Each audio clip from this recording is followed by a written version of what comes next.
Hello, New Zealand. It is 1st of December. Can you believe it? We are already into December. You know what that means, December madness. But anyway, it's the start of a new week as well. Hope you had a great weekend. Let's check out some of the latest stories. Welcome to Daybreak.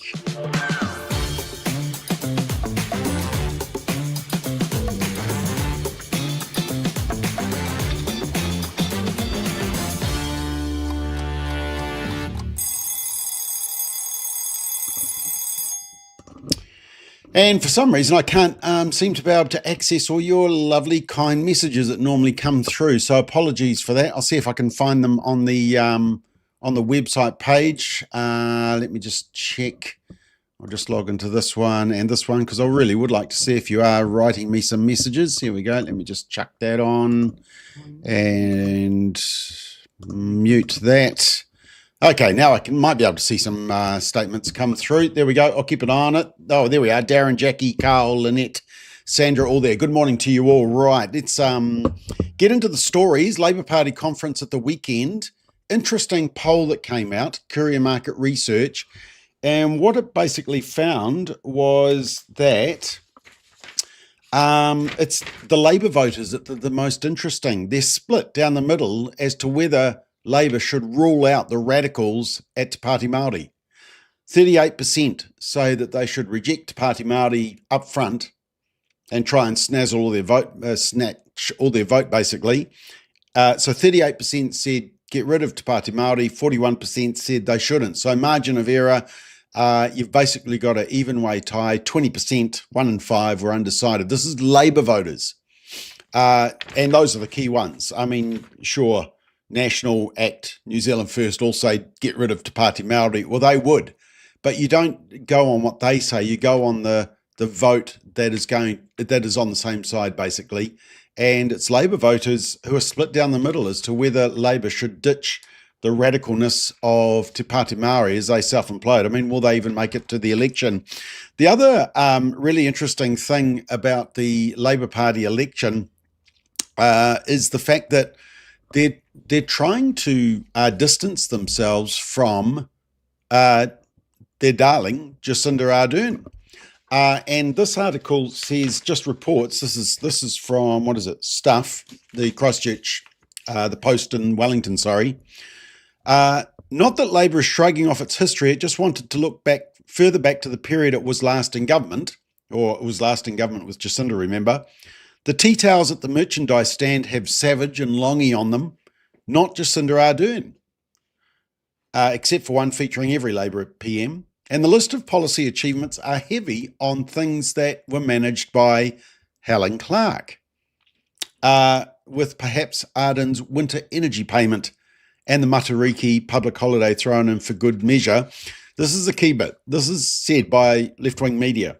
This exemplifies the tension at the heart of Labour's attempt to be the first government to return after only one term in opposition since 1975 and the first Labour one to do it. On the one hand, the party is led by two of the most senior ministers or members of that government, Chris Hipkins and Carmel Sepuloni.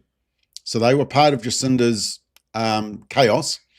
Hipkins, of course, was also integral in the COVID response. We'll remember that. And which is a period that most people want to forget. And so Labour wants to convince people that this is going to be a very different government with new ideas and new focus, even though it's the old guard of Chris Hipkins and Carmel Sepuloni. And they're trying to get rid of the covering of Jacinda Ardern as well. Well, it depends how big a suckers the voters are anyway. We will watch this space. Now, the media were mischief-making. They were trying to suggest that Labour is, in senior talks with Winston Peters. This is Tova O'Brien trying to make up stuff. Basically, all they really found was that, now, who was the MP? It was, Henare. The Labour MP, Pene Henare, apparently, because he's involved in foreign affairs, he discusses things with the Minister of Foreign Affairs, who is Winston Peters.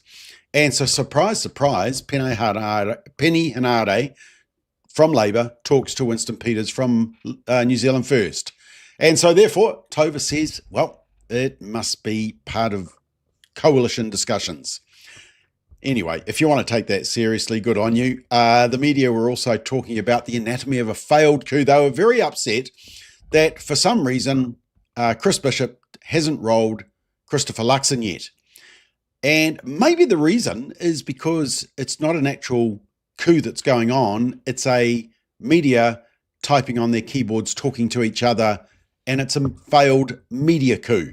They haven't been able to take down Luxon. So, yeah, it's unfortunately the type of stuff we're going to get a lot of, and you really need to read behind the headlines and do a little bit of discernment as to what the agenda of the whole report is. Here's another example. So this is in Stuff on Saturday, and they talk about the fact that these are the issues young people want government action on. And of course, there's social justice, climate justice shown in the photo. And they have all these quotes from various, basically they find 8 young people that have gone onto their website, onto Stuff's website. And 3 of them can't vote out of the 8. And they all tend to push left-wing messaging. I actually had those messages. Where did I put them? I mean, it basically was what you would expect. Oh, here we go. Luxon's government has failed to deliver this to the people of Aotearoa, New Zealand. I do not want them re-elected. So quite clearly not, left-wing voter. We cannot carry on like the last 2 years. Or what about the 6 years before that? Here's a classic. I would be voting for a party that aligns with my personal values of upholding the treaty, women's rights, and LGBTQIA plus rights. So that gives you an idea of the ones that are quoted in this article. And of course, they're really just pushing a left-wing narrative, but making out that these are the issues young people want government action on. No, it's 8, of which only 5 of them can vote, and most of them are left-wingers. Anyway, get used to a lot of that coming on. Interesting one that I just saw in the Daily Examiner, and it says that PATHA, which is basically the New Zealand version of the radical group WPATH, these are the groups that push, they're radical transgender doctors who push the trans agenda on our kids. Puberty blockers, cross-sex hormones, radical stuff. They should be disbanded. Government should ignore them, which generally they do, or they have been, the new government, this government, not the previous Labor government. But apparently PATHA, according to this report, they've got their guidelines up and it continues to push puberty blockers, even though you can't prescribe new puberty blockers after the 16th of this or 15th of this month. And PATHA also uses the official Te Whatu Ora, Health New Zealand logo. So, I think there might be a few complaints going into Te Whatu Ora about that, don't you think? This one cracked me up. This was in the New Zealand Herald, and it was an article from that illustrious magazine, the New York Times. And they wanted to check what would happen if you smoked dope and if it had an effect on how much you drank. So the playoff between smoking dope, drug use, and alcohol use. And guess what they found? They found that people who were high weren't that interested in getting drunk. Wow. Who would have thought of that? Yep, apparently when you're stoned, you're not that interested in getting drunk. Why do you need to? Anyway, that's a kind of quality report coming out of the New York Times, reported again by the New Zealand Herald. Interestingly, remember last week I was talking to you about scromiting. Do you remember me explaining to you what scromiting is? It's a reaction to severe marijuana use, common in the United States, or becoming more common. I learnt about it back in 2018, hadn't ever heard about it, but when I was doing this research for the marijuana referendum. Scromiting is a combination of screaming and vomiting. It's that effect from basically the reaction to marijuana use. Well, a mysterious vomiting disorder tied to long-term marijuana use is now formally recognised by global health officials. The World Health Organization has formally added cannabis hyperemesis syndrome, CHS, to its diagnostic manual, giving the mysterious order a dedicated code for the first time. Now, the problem was that it just tended to be lumped into general vomiting and gastrointestinal categories. But because it's so specific to marijuana, they've given it its own code. It's a dangerous and sometimes deadly syndrome. and affects chronic cannabis users, causing severe nausea, repeated vomiting, abdominal pain, dehydration, weight loss, and in rare cases, heart rhythm problems, seizures, kidney failure, and death. Patients often describe a horrifying symptom known as scromiting, screaming and vomiting at the same time due to the extreme pain. And until now, doctors have struggled to diagnose it because its symptoms mimic food poisoning, the stomach flu, and more. So there we are, that harmless little drug that just gets you a little bit high and makes you funny and gives you the munchies and makes you laugh at everybody's jokes. Sometimes it just ain't that good. And actually what they're also finding is the link between marijuana use and basically people's minds being messed up and then going on and committing crimes. This was just extract from a report on Fox News at the weekend. Showing that young men specifically who use marijuana are at the highest risk of getting schizophrenia. That's according to the National Institute of Health. It comes as recent violence is shining a light on a very disturbing trend. So let's go through it. So back in August, remember this, police say this person, Robin Westman, shot up a Catholic school in Minneapolis. While there is no confirmed direct link here, Westman worked at a pot shop. He told his friends he smoked it all the time, and he killed 2 kids and injured 18 others just weeks after he quit the job at the pot shop. So the transgender gunman, John, blamed marijuana in part for this killing spree. He said it himself in a journal. He wrote this in part, "Gender and weed effed up my head."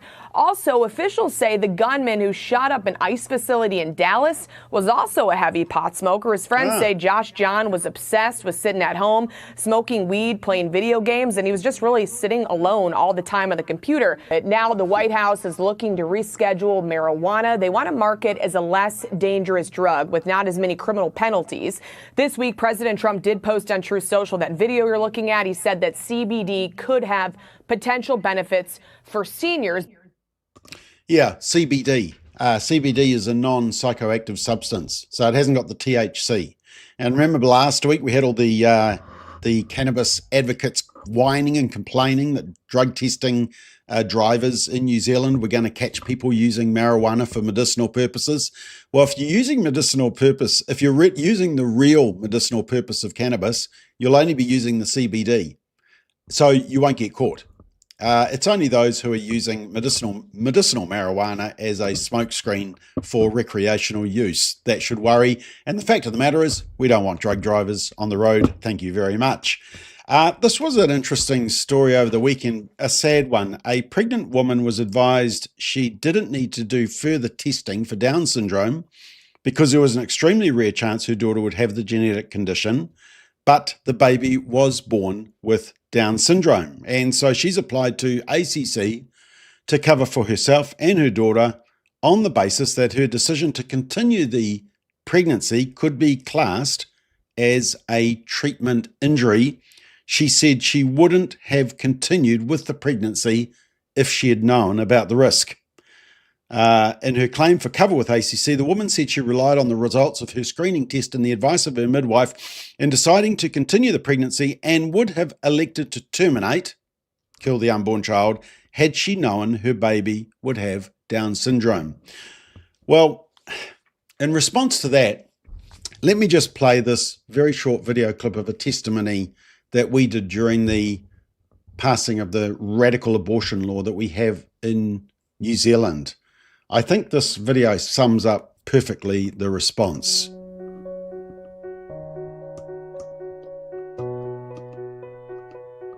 20 weeks, they did say that it's 90% he's Down syndrome. And then they give the option that, we can actually go through abortion. We can, given that, there's a lot of limitation, you're gonna have difficulties, looking after this child because of the limitation, not only health-wise, but also physical-wise. When they told that, it was just non-negotiable. For us, we didn't have to think about it. I mean, they had to tell us to go to a room next door. They'll give us all the time there is in the world, and we look at each other. My husband, we say we didn't need to think about it. This is our baby, this is our child. We're not gonna think any other way. It's gonna be birth. And now 5 years later, we look back and we know that every human deserves life. No matter how they get this earth, we just know that abortion is not an option. I think the true disability here is people who are inhuman. It's not the condition. It is actually a blessing in disguise. It's a journey that you alone will have to journey it through, like I did. And today I can honestly say I cannot imagine life without my son. It's all right to have disability in society. It makes people be more kinder, especially generation little kids growing up, be more empathetical, and learning how to be human, to love each other. Perfect response to that article, isn't it? Now, speaking of that, just in Canada, latest figures have come out on euthanasia, and wow, it's only going in one direction, isn't it? I think what the worst part about the Canadian figures was that, so there's been a 7% increase in euthanasia in Canada. So this is the latest figures for all of last year. So 7% overall, right?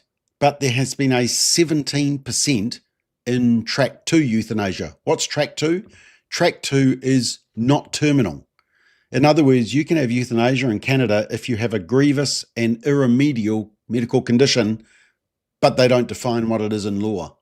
And of course, that's where New Zealand will head if ACT get their way with the private members bill. ACT want to expand access to euthanasia, but of course, they're not interested in expanding access to quality palliative care at the same time, it seems. And also the other interesting thing about the Canada figures, it says it is assumed that pain and suffering is the primary reason why people seek to be killed by euthanasia.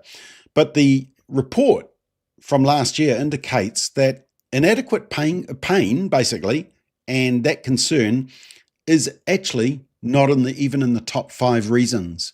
Reasons for euthanasia were loss of ability to engage in meaningful activities, loss of ability to perform activities of daily living, loss of independence, and loss of dignity were the top 4.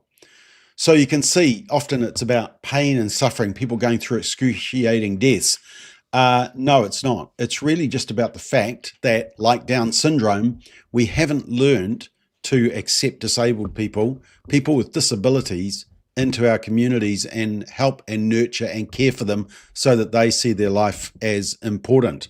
And that's why you see this massive increase, which is quite disturbing. Right, on a lighter note, what is it about some TV ads that really trigger people? I want to show you, and look, you'll see the link on this one. I want to show you one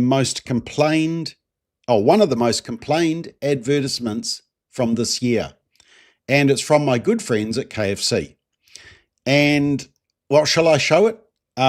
Because apparently it triggered a whole lot of people, and 65 people made complaints to the Advertising Standards Authority. Let me show you one of them. Beware, lock up your kids. Okay, this is the offensive ad. Hello, New Zealand. I am the Colonel Hacker. For 7 weeks, I'm hacking the KFC menu. My first act, double stack your zinger for the price of one. Grab the big hack now. You haven't seen the last of me. It's finger licking good. Wow.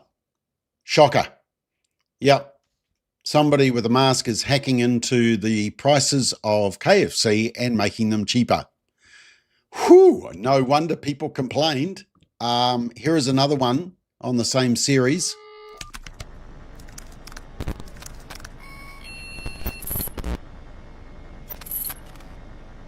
That's a good price they've hacked. That is scary, isn't it? I mean, no wonder people complained about it. Those prices.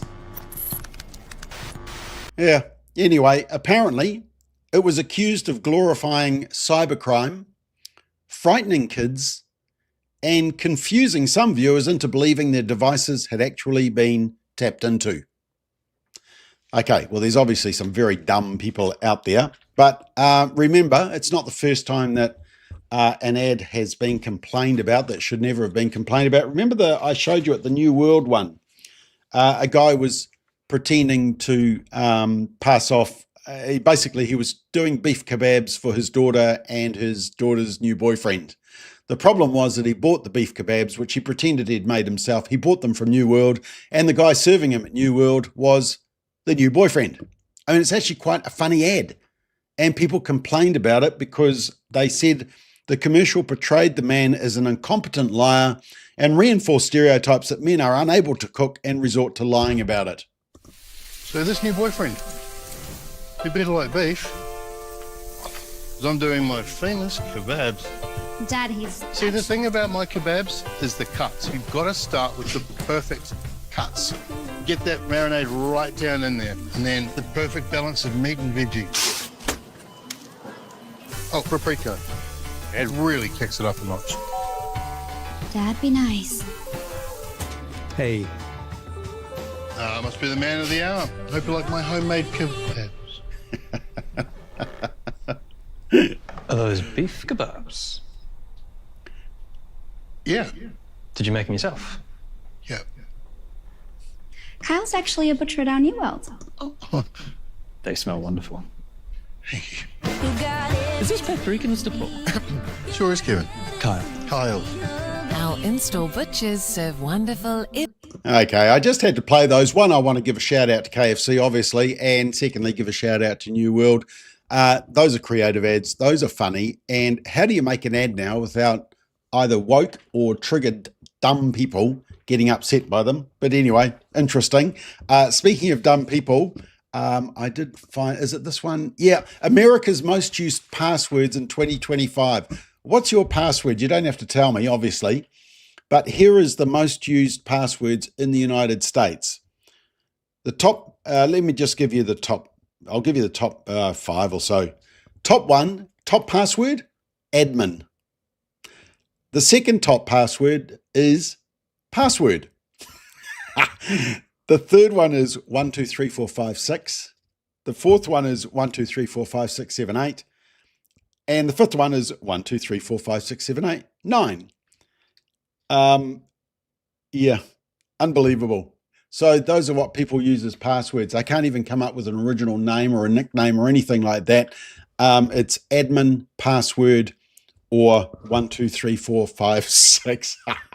I hope you're not feeling guilty right now because you've got a really dumb password. Social media. Australia bans social media in 2 weeks. I think it comes into effect for under 16-year-olds.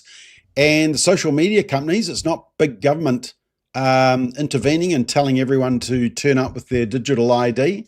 No, social media companies, big tech, is actually being forced to have some accountability. Prompts teens to confirm a phone number and email so it can notify them when access returns. And it offers a link to download all their posts, messages, and activity. Push alerts are rolling out. Some users are also receiving text messages pointing them to the next steps. On Facebook, the message is similar. Under 16s will shortly lose access and their profile won't be visible to anyone. Email notices reiterate the timeline and spell out what won't change. Messenger stays the same. Chats will not be affected. Facebook is backing this up with pushes and in-app notifications, plus prompts to review the date of birth. Users can also download their data before the lockout occurs. The ban takes effect December 10. Meta says it will begin removing under 16s about a week earlier.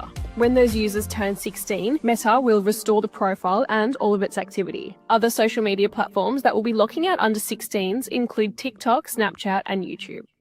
Yeah, very interesting. So the big tech already knows who the under 16-year-olds are. So you don't need the digital ID. You don't need my digital ID to prove who the under 16-year-olds are because big tech has already known. They've known all along, and that's why they've been targeting them with the type of material that we don't want our kids targeted with. But nobody's ever held big tech accountable. So look, it is going to be an interesting experiment in Australia. We will watch it with interest. It could absolutely flop, or it could be a world leader. And look, I don't think it's going to be perfect, but it just might work. And for that reason, I think it's worth trying because for too long, big tech has got away with blue murder. And as I said, it doesn't involve digital ID of you and me at all. Are you affected by it? I'm not. Adults in Australia aren't. It's the younger kids. So Okay, might work. Anyway, on a lighter note, let's continue our series on wokeness. Somebody's got too much time and they like using AI, and this is the latest one on woke farming. Welcome to Woke Farming New Zealand, where every sheep is safe, seen and spiritually aligned with its commercial identity. Excuse me, has that canine completed bias awareness and inclusion training? It's a dog. He prefers working companion with inherited behavioural narratives. And what are the dog's pronouns? Woof. So does the sheep have to be LGBTQ for this to work? It's about how the sheep identifies, not how it reproduces. Right, and the price? Double, because inclusion costs. All right, team, before we share, we must confirm emotional alignment and consent. Each sheep has the right to opt out. Like I say, AI is very clever, but some people have got very little, too much time on their hands, haven't they? All right, we are out of time, and I'm sorry I'm not able to grab your comments for some reason, but well, lots of them coming through. There we are. Somebody said of the sheep Australian. Straight Talk tonight. Simon, Brendan coming in at late notice. Thank you, Brendan. Michael Reid and Sue Reid. There we are. I got the Reeds. They're not related, though. That is Straight Talk tonight at 8 o'clock. So join us. We'll be discussing some of these topics. Anyway, you have a great Monday. It's a bit wet where we are, but I hope you have a great day. Start of the week, start of December. So let's get into the December spirit. And remember, Jesus is the reason for the season, not shopping.